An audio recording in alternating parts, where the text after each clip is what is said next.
요한복음의 말씀을 계속해서 묵상하고 있습니다. 오늘 제목은 무엇을 구하고 계십니까? 사람이 마음에 어떤 생각을 품고 사느냐가 중요합니다. 또 그 마음에 어떤 소원, 어떤 열망을 가지고 사느냐가 중요합니다. 사람은 그 생각의 크기만큼, 꿈의 크기만큼 성장하고 자라게 되어 있습니다. 여러분, 똑같이 운동을 해도요, 자기 건강을 위해서 운동을 하는 사람과 육상 대회에 나가기 위해서 운동을 하는 사람은 어때요? 운동의 질이 다른 거예요.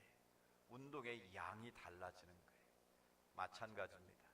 우리가 똑같이 이 땅에 태어나서 한평생을 살지만 어떤 꿈을 가지고 사느냐, 어떤 인생의 비전을 품고 사냐에 따라서 그 사람의 삶의 태도와 삶의 모습과 삶의 결과가 달라진다라는 거예요.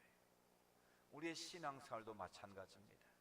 그냥 예수 믿고 구원받아서 간신히 주일 성수하면서 그냥 그럭저럭 세상에 발 반 담그고 교회에 발 반 담그고 왔다 갔다 하는 그런 어리석은 그런 어린아이 같은 신앙의 모습도 있습니다.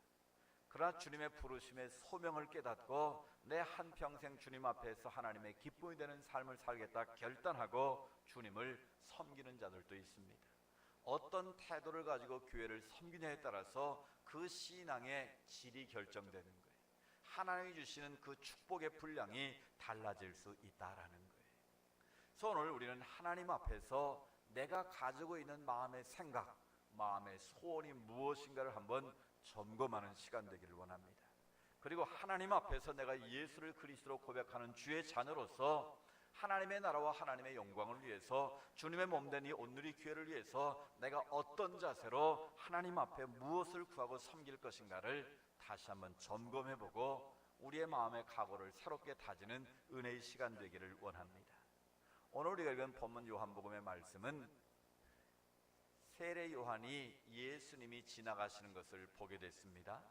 세례 요한 곁에 두 명의 제자가 있었는데 예수님이 지나가시는 것을 보고 세례 요한이 뭐라고 말씀했습니까? 보라, 하나님의 어린 양이로다, 그렇게 말씀했습니다. 우리가 지난주에 어린 양의 의미가 무엇인가를 살펴보았습니다. 어린 양은 유월절 제물이 되시는 예수님의 모습을 상징한다고 말씀드렸습니다. 우리의 죄값을 아사셀, 염소처럼 우리의 모든 죄값을 다 짊어지시고 십자가에서 달려 돌아가실 예수 그리스도를 상징한다고 말씀드렸습니다. 즉 세례 요한은 예수님이 우리의 모든 죄를 대속하기 위해서 이 땅에 오셨고 십자가를 지시고 우리를 구속하실 메시아라는 사실을 분명히 고백하고 있습니다. 그래서 자기는 내 뒤에 오실 분의 신발끈조차 메고 풀 수 없는 그런 미약한 자라고 말씀합니다. 나는 오직 내 뒤에 오시는 분을 예비하는 소리일 뿐이고 그분이 인생의 진리라고 계속해서 강조를 했습니다. 그리고 나서 예수님께서 그 두 제자, 세례 요한을 따르던 두 제자가 예수님을 따르게 됩니다. 그때 예수님께서 두 제자에게 묻습니다. 여기서 말하는 두 제자는 누구일까요? 오늘 본문에 보면 안드레라고 표현이 되어 있습니다. 그럼 또 한 사람은 누구일까요? 두 제자라고 분명히 기록하고 있는데 또 한 제자는 바로 요한복음을 기록한 사도 요한입니다. 그러니까 요한과 안드레가 세례 요한을 따르고 그 말씀을 따라가다가 하나님의 어린 양이로다 라고 예수님을 모시고 말씀하시자 세례 요한을 떠나서 예수님을 따르는 제자가 되기로 결단했다라는 거예요. 그때 예수님께서 안드레와 요한에게 첫 번째 던지신 질문이 무엇입니까? 오늘 38절에 보면 무엇을 구하느냐라고 말씀하십니다. 영어 표현에 보면 What do you want? 네가 무엇을 원하느냐? 주님께서 지금 세례 요한을 따라다가 예수님께로 나오는 두 제자에게 첫 번째 던지신 질문이에요. 무엇을 네가 원하느냐? 그 말은 네가 무엇 때문에 세례 요한을 따르다가 그를 버리고 나를 따르려고 결단했느냐? 그것을 주님은 지금 묻고 계신 거예요. 그랬더니 두 제자가 뭐라고 대답했냐면 랍비어 그랬어요. 랍비어라는 말은 선생님이란 뜻이에요. 유대 공동체에서 존경받는 스승을 가리키는 단어가 바로 랍비라는 단어예요. 오늘날로 말하면 스승 또 선생님 그런 뜻이. 그러니까 선생님, 그러니까 아직 이 두 제자는 예수님이 메시아라는 사실을 확신하지 못했기 때문에 그냥 율법의 훌륭한 스승 정도로밖에 예수님을 생각하지 못한 거예요. 그러니까 랍비여 어디 계시오니까 이렇게 질문을 합니다. 이 앞뒤 질문이 맞습니까? 안 맞습니까? 예수님은 두 제자에게 무엇을 구하느냐라고 물었더니 두 제자가 뭐라고 대답했다고요? 랍비여 선생님 어디 계십니까? 좀 동문서답을 지금 하고 있습니다. 그런데 어디 계십니까? 라는 이 질문의 의미를 우리가 살펴보는 그 뒤를 보면 알게 되는데요, 그 밑에 뭐라고 말씀합니까? 그랬더니 예수님이 또 하시는 말씀이 어디 계십니까? 라고 물으니까 와서 보라. 너희가 와서 보면 알 거 아니냐. 근데 와서 뭘 보라는 것이겠습니까? 그 밑에 보면 설명이 나와 있어요. 뭘 와서 보기를 원하셨는가? 그러므로 그들이 가서 계신 데를 보고, 즉 예수님이 머무는 데가 어딘가를 보고 그날 함께 거했다 그랬어요. 그러니까 예수님과 함께 거했는데 몇 시가 됐다? 10시쯤 됐다 그랬어요. 유대의 시간은 우리나라 시간으로 환산하면 6시간을 더하면 돼요. 그러니까 10시쯤 됐다고 그랬으니까 6시간을 더하면 몇 시에? 오후 4시쯤 된 거예요. 그러니까 하루나절을 예수님과 함께 요한과 안드레가 예수님과 지금 교제했다라는 걸 말씀하는 거예요. 세례 요한에게 말씀을 배웠던 것처럼 예수님 앞에 직접 안드레와 요한이 주님의 말씀을 듣고 배우는 그런 시간을 가졌다라는 것을 보여주는 거예요. 그 말씀을 듣고 나서 이 두 제자가 완전히 영안이 열리게 됩니다. 완전히 생각이 바뀌게 됩니다. 그래서 그 따르는 두 사람 중에 한 사람이 누구였어요? 시몬의 형제 안드레였는데 그가 예수님을 만나고 나서 바로 반응을 보인 게 뭐였습니까?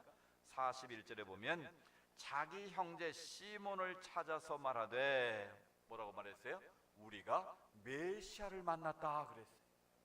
우리가 메시아를 만났다라고 자기 형제 베드로에게 가서 시몬에게 가서 예수의 복음을 전하는 역사가 일어났다라는 거예요. 짧은 시간이었지만 안드레는 예수님과의 만남을 통해서 예수님이 메시아시구나, 예수님이 우리를 구원하실 구원자이시구나라는 것을 알았다라는 거예요. 그리고 즉각적으로 자기 형제 베드로를 찾아가서 예수님께 데리고 와서 소개해주고, 그래서 베드로가 예수를 만남으로 시몬 흔들리는 갈대와 같은 인생에서 페트로스 반석 베드로라는 이름으로 바뀌어지고 초대교회 위대한 사도로 쓰임받는 첫 출발점이 됐다라는 거예요. 여기서 중요한 키포인트는 무엇입니까? 예수님께서 두 제자에게 던지신 질문입니다. 너희는 무엇을 구하고 있느냐? 너희는 무엇을 원하고 무엇을 찾고 있느냐? 이 질문을 주님은 지금 우리에게도 똑같이 던지고 계신 거예요. 오늘 우리가 찬양 불렀던 것처럼 우물가의 여인처럼 난 구했네. 뭘 구했습니까? 헛되고 헛된 것들을. 우리는 어쩌면 하나님을 모시고 살면서, 이 세상에 살면서 하나님이 기뻐하시는 것을 구하지 못하고 찾지 못하고 잠시 있다 없어질 헛된 것들을 구하지 않았는가라는 거예요. 그래서 성경에 보면 예수님께서 이 세 가지의 구하는 모습을 우리에게 보여주고 있는데요, 그 첫 번째가 바로 이방인들이 구하는 것이 나와 있습니다. 이방인들이 구하는 것이 무엇일까요? 여기서 이방인이라 하면 예수를 믿지 않는 자들, 불신자라고 생각하시면 되겠습니다. 마태복음 6장 31절 32절에 보시면 예수님께서 이렇게 말씀하십니다. 마태복음 6장 31절 32절에 보시면 그러므로 염려하이르기를 무엇을 먹을까 무엇을 마실까 무엇을 입을까 하지 말라. 이는 다 이방인들이 구하는 것이라. 그러니까 무엇을 먹을까 무엇을 마실까 무엇을 입을까 하지 말라. 이는 다 누가 구하는 것이다? 이방 사람들이 구하는 것이다 라는 거예요. 근데 중요한 것은 하늘 아버지께서는, 우리가 믿고 따르는 하나님 아버지는 우리가 무엇을 입어야 되고 무엇을 먹어야 되고 무엇을 마셔야 되는지 다 알고 계신다라는 거예요. 그러니까 결국 세상 사람들이 구하는 게 무엇입니까? 어떻게 하면 남보다 잘 먹을까? 어떻게 하면 남보다 좋은 옷을 입고 살까? 어떻게 하면 내가 남보다 더 좋은 집에서 편안하게 살까? 결국 이 시대의 사람들이 구하는 대부분의 모습이 바로 그거 아닙니까? 이번 정부가 들어서 집값을 잡겠다고 8번이나 대책을 쏟아내고 있는데 그 핵심 본질이 뭐예요? 왜 그렇게 막 집값이 천정부지로 뛰어오르는 겁니까? 사람들이 편안하게 거할 집을 투기의 대상으로 여기는 거예요. 그러니까 어떤 분이 60채의 아파트를 갖고 있더라고요. 저는 제대로 된 아파트가 한 번도 없었는데 그분은 60채의 아파트를 소유하고 있는 거예요. 60집에 하루씩만 가서라도 2달을 돌아다니면서 자야 되는데 그게 다 뭐겠습니까? 다 투기적으로 그 욕심을 부린 것 아니겠어요? 그러니까 그것을 정부에서 잡아보겠다고 지금 이렇게 야단 법석을 떨고 있는데 잡힙니까? 안 잡힙니까? 왜 안 잡힐까요? 이유는 단 한 가지. 인간의 탐욕은 끝이 없기 때문에 그래요. 이쯤 하면 내가 이렇게 살면 안 되겠다. 남들 집도 없는데 내가 이렇게 많이 소유하고 내가 이렇게 욕심 부리면 되겠나? 서로 같이 살아야지. 이런 마음을 한 번만 먹고 자기를 내려놓으면 뭐 이런 식으로는 되지 않을 것 같아요. 근데 인간의 욕망과 탐욕은 끝이 없기 때문에 더 크고 더 많고 더 화려한 것을 구하는 그 인간의 본능적인 욕망이 아무리 정책으로 그것을 잡으려고 해서 해결되지 않는다는 거예요. 우리의 생각이 바뀌지 않으면 집이 투기의 개념이 아니라 가족과 함께 행복하는 이 스위트 홈, 하우스가 아닌 홈의 개념으로 집을 사고 팔고 하는 대상이 아니라 하나님의 가족들이 행복해 사는 그런 개념으로 생각을 바꾸지 않는 한은 이 부동산 집값을 잡는 것은 제가 볼 때는 요원하다고 봅니다. 결국 인간의 탐욕은 끝이 없어서 무엇을 먹을까 입을까 마실까 세상 것 그것에만 매여서 살아가는 것이 우리 인간의 실존의 모습이다라는 거예요. 여러분, 그것을 위해서 인생을 살면 어떻게 했습니까? 그 사람이 행복할까요? 여러분, 집을 60채 가지고 있고 뭐 여러 채 가지고 투기를 하고 그것을 위해서 막 하는 사람들이 행복하겠습니까? 제가 그런 사람들 많이 주변에 봤거든요. 그런데요, 그 사람들이 행복하지 않아요. 맨날 그 사람들은요, 집을 위해서 하는 인생이에요. 집 넓히는 사는 재미로 사는 인생이에요. 이런 재미있는 일도 있어요. 여전도회 회장이 아주 부동산에 밝은 사람이에요. 맨날 그냥 집만 쫓아다니니까 늘 머릿속에 아파트 몇 동 몇 호 살까 늘 머릿속에 몇 동 몇 호가 들어있는 거예요. 그래서 여전도회 회장이 찬양인 사회를 보는데 찬송가 356동을 부르겠습니다 이렇게 했다는 거 아니에요? 늘 집 생각만 하고 있으니까 그 입술에 그 말이 자기도 모르게 불쑥 튀어나왔다 그 말이에요. 여러분, 그렇게 사는 인생이 행복하겠느냐라는 거예요. 여러분, 우리는 적어도 예수를 믿는 사람들이라면 어떤 것을 투기의 대상으로 삼아서는 안 되는 거예요. 건전한 투자는 괜찮지만 투기하는 것은 이거는 그리스도로서 양심에 그건 합당하지 않은 거예요. 우리가 세금을 절약하는 절세는 괜찮지만 세금을 탈세하는 것은 그리스도로서 양심에 꺼려끼는 것 아니겠습니까? 우리가 적어도 예수를 믿는 하나님의 자녀들이라면 이방 사람들이 구하는 것과는 좀 달라야 된다라는 거예요.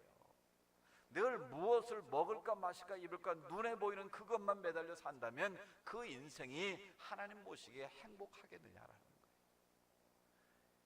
하나님은 우리가 무엇을 먹고 입고 마시고 살아야 되는가는 하나님이 더 잘 알고 계시다라는 거예요. 우리의 형편과 처지를 아시는 주님께서 더 알고 계시다라는 거예요. 그러면서 예수님이 마태복음 7장에 뭐라고 말씀하십니까? 공중 나는 새를 봐라 그러셨어요. 참새 한 마리가 떨어지고 나는 것도 다 하나님의 섭리 안에 있다는 거예요. 참새가 농사를 짓습니까? 자기 먹을 것을 위해서 뭐 창고에 쌓아둡니까? 그래도 저 미물인 참새 한 마리도 하나님이 다 먹이신다라는 거예요. 들에 피는 백합화를 보라. 길쌈도 하지 아니하고 수구도 아니하는데 다 아름답게 피고 지지 않느냐라는 거예요. 그러시면서 예수님 하시는 말씀이 뭐예요? 하물며 하나님의 백성인 너희들을 하나님이 먹이고 입히지 않겠느냐라는 거예요. 그러시면서 너희는 내일을 위하여 염려하지 말라. 내일은 내일이 염려하도록 놔두고 한날의 괴로움은 그날로 족하니까 너희는 하나님을 바라보고 살으라는 거예요. 아멘. 세상 사람처럼 이방인들처럼 눈에 보이는 것에 매여 살아가면 그 인생은 불행할 수밖에 없습니다. 행복의 파랑새를 쫓는 것과 마찬가지다라는 거예요. 날마다 하나님이 기뻐하시는 바른 것을 구하는 그런 은혜가 있기를 축복합니다. 두 번째로 음란한 세대가 구하는 것이 있습니다. 여기서 음란하다는 것은 성적으로도 음란하다는 뜻도 있고 영적으로 타락했다는 의미가 있는 표현이에요. 그러니까 영적으로 타락한 이 시대의 사람들이 뭘 구하는가? 마태복음 12장 39절에 이렇게 예수님께서 말씀하십니다. 우리 한번 같이 읽어볼까요? 앞에 화면 보시고 시작. 예수께서 대답하여 이르시되 악하고 음란한 세대가 표적을 구하나 선지자 요나의 표적밖에는 보일 표적이 없느니라. 아멘. 이 타락하고 영적으로 하나님 보시기에 음란한 세대는 뭘 구합니까? 눈에 보이는 표적을 구한다는 거예요. 예수님 당시에도 예수님 오병이어의 기적을 베푸셨어요. 보리떡 5개 물고기 2마리로 5,000명을 먹여 12광주를 거두니까 사람들이 그 표적을 보고 어떻게 했어요? 예수님을 왕 삼으려고 했어요. 그 말은 예수님만 따라다니면 내가 한 자리 해먹겠구나, 예수님이라면 로마의 식민지 상태에서 이 유대민족을 해방시킬 수 있겠구나라고 생각을 했다라는 거예요. 그래서 눈에 보이는 표적을 보고 예수님을 따라다녔다는 거예요. 그때 예수님 뭐라고 말씀하십니까? 너희가 먹고 배부른 거로 나를 쫓는구나 그랬어요. 너희가 보는 것으로 나를 믿지 말고 보이지 않는 예수의 그리스도이심을 믿고 따라야 한다고 주님께서 그들을 책망하지 않습니까? 오늘 이 시대는 진리이신 예수 그리스도를 따르려고 하지 않고 많은 사람들이 눈에 보이는 표적을 따르려고 한다라는 거예요. 먹고 배부르기 위해서 예수를 따를 수도 있다라는 거예요. 그런데 그거는 본질이 아니라는 거예요. 주님은 우리가 무엇을 먹고 마시고 입어야 할지를 알고 계시기 때문에 본질이신 예수 그리스도 그분을 구하면 그분께서 우리를 먹이시고 입히시고 책임지신다라는 거예요. 그래서 예수님은 뭘 구하라고 말씀하십니까? 선지자 요나의 표적을 구하라는 거예요. 요나의 표적이 무엇일까요? 이 요나는 누구를 말할까요? 요나를 말하는 거예요. 바로 나를 말하는 거예요. 이 요나는 어떤 사람입니까? 하나님의 선지자 요나가 부름을 받았어요. 그런데 아수르에 가서 하나님의 복음을 전하라는 거예요. 그런데 아수르는 우리로 말하면 일본과 똑같은 나라예요. 이스라엘을 제일 괴롭혔던 나라가 아수르예요. 그래서 아수르는 북왕국을 BC 722년에 완전히 멸망시킨 나라가 아수르예요. 그런데 그 원수 같은 민족에 가서 복음을 전하라는 거예요. 하나님의 복음을 선포하라는 거예요. 여러분 같으면 쉽게 이해 가겠습니다? 갈 수 있겠습니까? 그러니까 요나의 마음이 심사가 틀린 거예요. 그래가지고 어떻게 했어요? 그 아수르로 가지 않고 니느웨로 가지 않고 엉뚱한 반대 방향으로 도망갑니다. 뱃삭스를 집으라고 배를 탔어요. 그런데 갑자기 풍랑이 일더니 난리가 난 거예요. 사람들이 이 안에 분명히 하나님의 뜻을 거스른 자가 있다라는 거예요. 그래서 하필이면 제비를 뽑았는데 누가 걸렸어요? 요나가 걸린 거예요. 그러니까 사람들이 요나를 어떻게 했어요? 바다에 던져버렸어요. 그때 하나님이 뭘 준비하셨어요? 큰 물고기 한 마리를 딱 대비시켜 놨다가 입을 딱 벌리고 있다가 던지는 순간에 물고기 뱃속으로 쏙 들어가게 만드셨어요. 며칠 동안 3일 동안을 물고기 뱃속에서 생존한 사람이 바로 요나예요. 요나가 물고기 뱃속에 3일 동안 무슨 생각을 했겠습니까? 하나님, 내가 죽을 죄를 졌습니다. 하나님이 가라 하시는 니느웨로 가지 않고 내가 반대로 다시로 도망가다가 이 모양 이 꼴 되고 말았습니다. 하나님, 제가 잘못했습니다. 살려만 주시면 내가 다시 저 니느웨로 가서 하나님의 말씀을 선포하겠습니다. 하나님이 그 요나의 기도를 들으시고 어떻게 하셨어요? 바다 한가운데 토해버렸으면 죽었을 텐데 육지 가까이 와서 탁 토해내니까 육지로 뚝 떨어진 거 아니겠어요? 그래서 요나가 니느웨로 가서 딱 한마디를 외쳤어요. 딱 한마디. 그것도 억지로 박넝쿨 밑에 숨어 있다가 억지로 한마디를 외쳤는데 뭐라고 그랬어요? 40일이 지나면 이 성이 무너지리라 그랬어요. 그러니까 너희가 회개하고 하나님께로 돌아오지 아니하면 이 성을 하나님께서 멸망시킬 것이라고 딱 한마디, 그것도 한 번밖에 안 외쳤어요. 그랬더니 왕으로부터 모든 백성이 금식을 하면서 베옷을 입고 회개하고 죽게 돌아오는 역사가 일어났다라는 거예요. 그 요나를 통해서 니느웨를 구원하시는 하나님의 놀라운 역사를 보여주시는 거예요. 그러니까 지금 예수님께 너희가 음란한 세대는 눈에 보이는 헛된 표적을 구하는데 너희가 정말 구해야 될 표적은 바로 요나의 표적이라는 거예요. 그 3일은 뭘 말하겠습니까? 온 인류의 죄를 대속하시고 십자가에 씌었다가 3일 동안 무덤에 계신 그 예수님의 죽음을 상징하는 거예요. 그러나 요나를 다시 하나님이 살리셨던 것처럼 그 예수를, 십자가에 죽으신 예수를 주님이 부활하게 하심으로 말미암아 그 부활의 새 생명을 우리에게 다가오신 예수님의 표적을 너희가 보라는 거예요. 즉 요나의 표적은 한마디로 하면 예수 그리스도의 십자가와 부활의 능력만을 너희 신앙의 표적으로 삼으라는 거예요.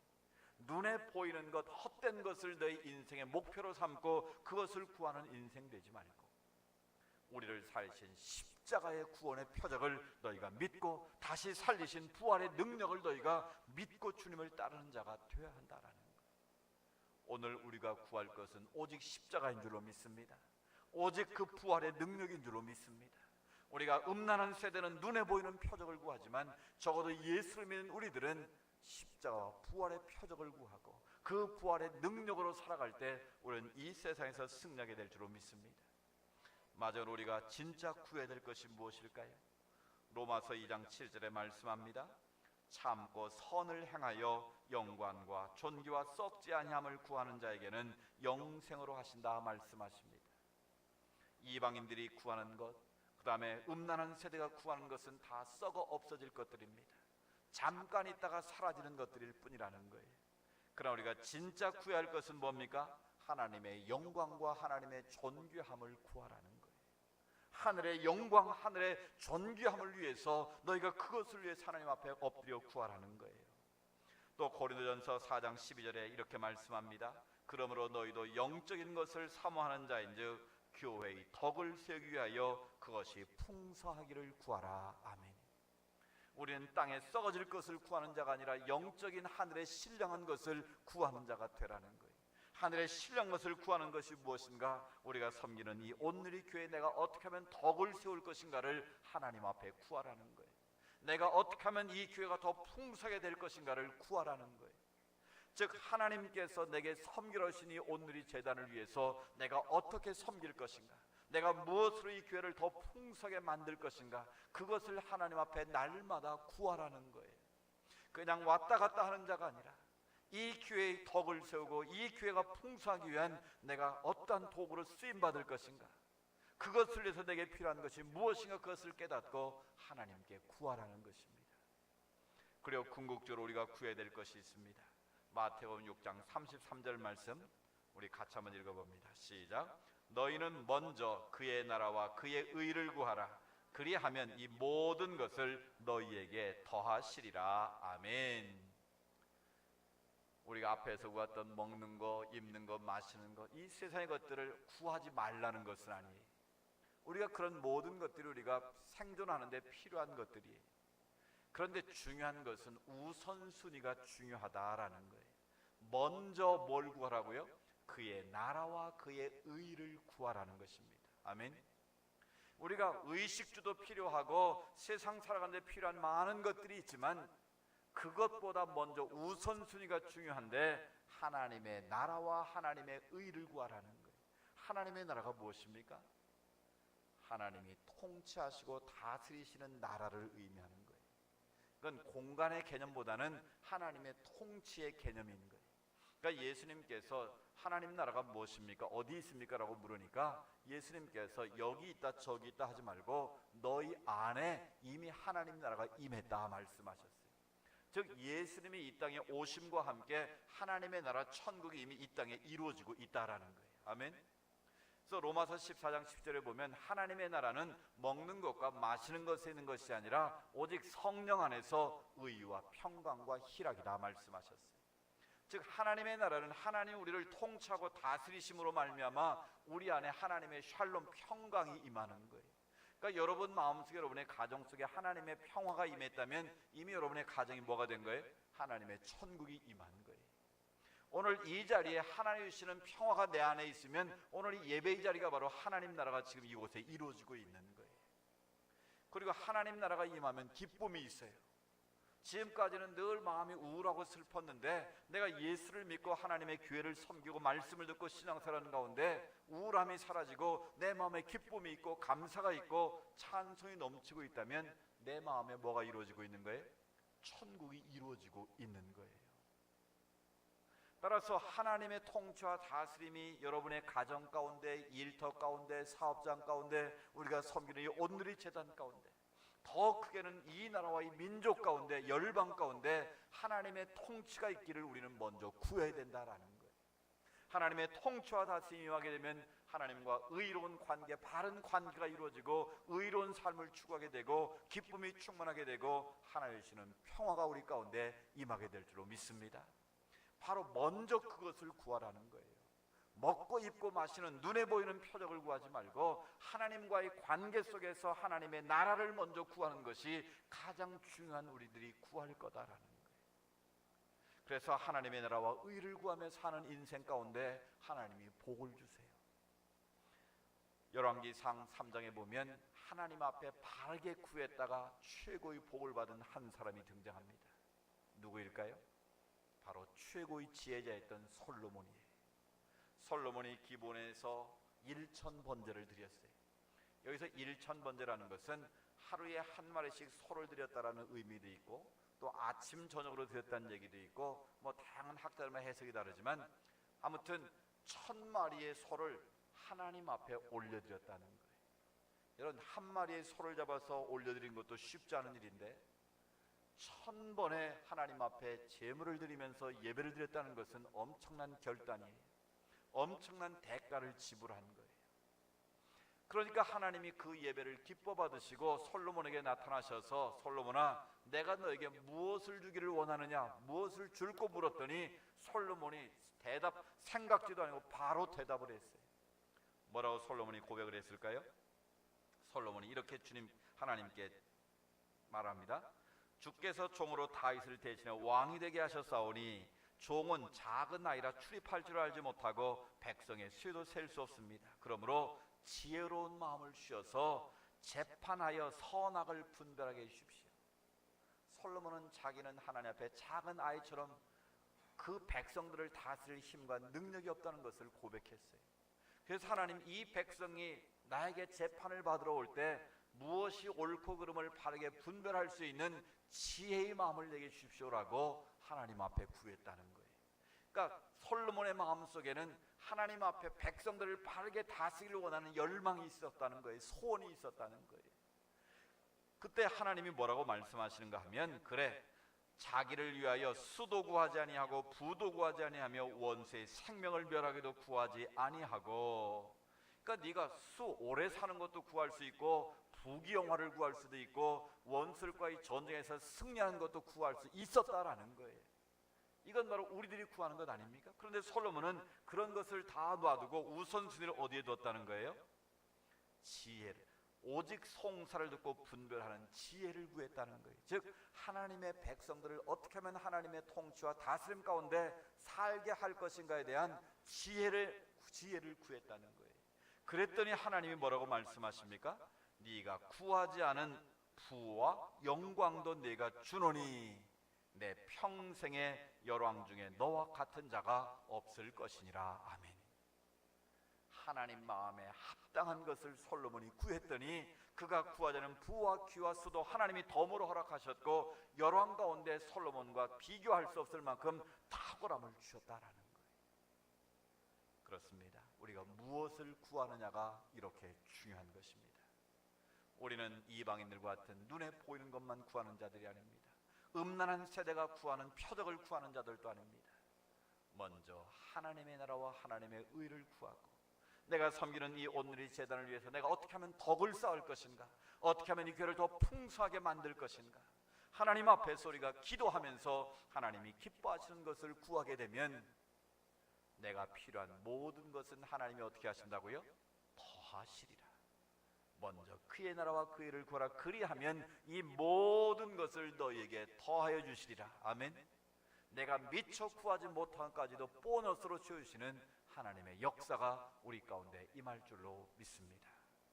오늘 주님께서 다시 한번 묻습니다. 너희는 무엇을 구하느냐? 무엇을 찾고 있느냐? 너희는 무엇을 위해서 인생을 살고 있느냐? 이 질문 앞에 우리가 바르게 응답할 수 있는 우리 모두가 될 수 있기를 주의 이름으로 축복합니다.